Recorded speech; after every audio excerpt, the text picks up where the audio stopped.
Welcome to my channel. What would you say if I was to tell you that there's a place where people actually throw their babies from a 15-meter tower? Or that it's possible to potty train your baby by 9 months old? Stick around until the end for all that and more, because I'm saving the best till last. So today I'm going to be doing 6 parenting traditions from around the world. Let's get started. Well, we're heading to Solapur in India for a festival called the Baba Uma Daga. Now, this tradition is between 500 and 700 years old. Typically, infants range from 3 months to 2 years old, and the ritual is believed to bring good luck, strength, and protection. And this is where babies are literally tossed off a 15-meter platform. Can you imagine that just for a minute? That's like 50 feet or a 5-story building. But there is a giant sheet for the babies to land on, and that is held by a dozen men. It was said people whose babies were ailing were approached by a saint or a spiritual guide called a pair and encouraged to show their trust in God. Parents were told to build a shrine and drop their ailing infants from the roof, and then miraculously a hammock would appear and guide the babies to safety, hence the whole sheet thing. Now, there was no reported fatalities, and just so it stays that way, child protection authorities did step in and ban the practice due to the risk of injury being too great to the infant.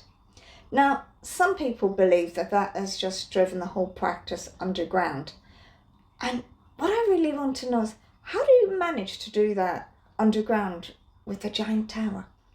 Now to Bali for a ceremony called the Naibotan, or also known as the first touch. Babies are constantly held and cuddled by their families and their community for 3 months after birth, because they are considered sacred and still closely connected to the spiritual world. Also, the ground is considered impure or unholy, making it unsuitable for the feet of these holy beings. It also helps to protect newborns from the germs on the ground. Now, the ceremony is a formal introduction to the community and the physical world, to formally welcome the babies to the earthly world. And it is a beautiful blend of culture, spiritual, and familiar elements.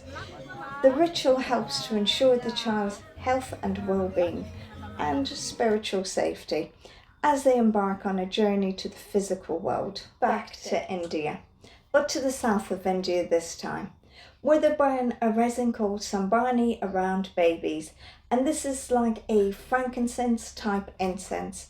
This is done from birth up to 6 months to dry the baby's hair.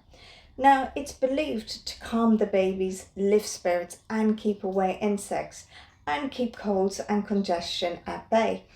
I have to say though, pediatricians strongly advise against the exposure to the smoke, and there is a lot of controversy online about this one, as babies are breathing in the fumes. There's concerns about babies developing respiratory symptoms and maybe becoming more vulnerable to the irritants and toxic substance in the smoke. I have investigated this one, and overall the opinions seem to say prolonged exposure is not good for babies. In Bulgaria, they spit to bless babies. So they have this tradition to protect babies from the evil eye and jealousy, where they pretend to spit on the baby 3 times, and it's to ward off bad luck. And here's how it works. Somebody compliments your baby. Maybe they say something like, "Oh, isn't he or she beautiful?" And then they pretend to spit 3 times. Or they can just make a spitting sound, and the words they might say, like "fu, fu, fu," or "Shiva Zandravo," which means alive and healthy, or at least it does if I've said that right. Now, the purpose of this is to deflect the gaze of the evil eye that can bring misfortune of illness. Just to be clear though, they only pretend. There is no saliva involved in this at all, and it is just as a protective charm. Now, in Japan, they hold a festival called the Nakozumo Festival, and it's been going on for over 400 years from the 1600s. It takes place every year, and infants from 6 months to 2 year olds take part. And they put the babies in a sumo ring with the wrestlers and they try to make them cry. But don't panic, because as far as I know, they don't actually do anything mean. But if this doesn't work, there's usually some old guy with a mask that jumps in to give the baby a little bit of a scare. Now, apparently, a good cry is seen as a healthy omen. So next time you're out and about and your baby's having a bit of a meltdown, just know that in Japan they're going, oh, she's so blessed. And finally, to Vietnam for whistle potty training. I'm just so impressed with this one. Did you know that Vietnamese parents rarely actually use nappies? And parents often start from birth to potty train their babies using a whistle or a sh, hiss sound. And eventually babies just associate this sound with doing their business. And when the baby shows any sign that they need to go, their parents simply hold them over the toilet, facing away from them with their legs well supported. But this method does rely on intense observation, and babies can be out of nappies as early as 9 months and fully independent by 24 months. And that's like an entire years of nappies that you're just never going to have to buy. Honestly, for years I've been telling everybody that babies are super intelligent.